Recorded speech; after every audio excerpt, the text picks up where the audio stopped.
All right, so we've got a little bit of a different camera setup right now. I'm actually using my phone to record this along with my Snowball Ice plugged into it. If you guys have questions about that, let me know in the comments and I'd be happy to walk you through how I'm doing that.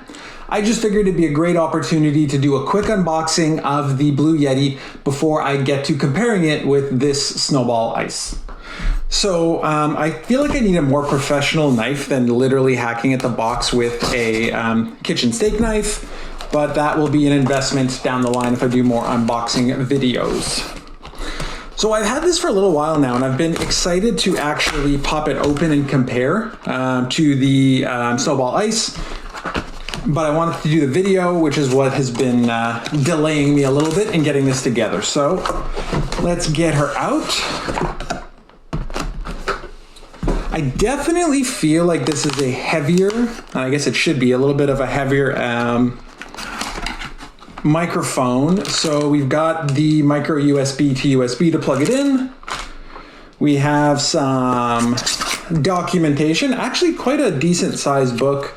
I guess just walking you through different patterns and things like that, as well as like getting started, all kinds of little tips and tricks that I will probably skip. Warranty, nicely packed actually. Definitely more care put into it than the ice. So let's get this out.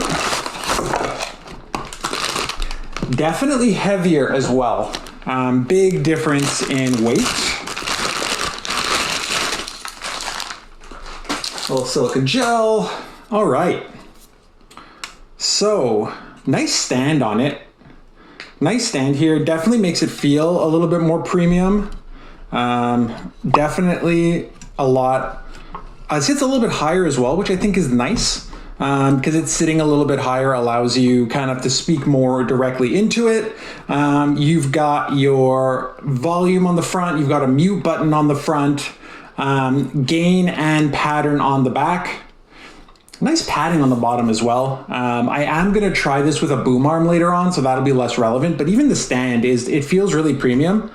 I assumed unscrewing here would allow me to, there we go, have it set up a little bit straighter, but you've got the screw at the bottom, you have your micro USB at the bottom, and you also have an aux jack, which is cool. That's what the volume is for, to be able to monitor yourself as you speak into it. So that's something else I want to give a try too. I don't typically stream with headphones. I find it hard to speak and not be able to hear myself well. So it might be worth plugging it into the aux jack just to kind of see how that works as well. But it's a really, really nice looking mic, great design on it. Compared to the Blue Ice, definitely feels more premium and heavier. The Ice is a little bit smaller, got more of a plasticky feel, and I find that it does result in the sound as well, feeling a little bit more echoey and a little bit more tinny. So it's going to be cool to compare it to this through Streamlabs OBS to really see the difference in quality when it comes to actually putting it on stream. Oh, what a lovely tea party.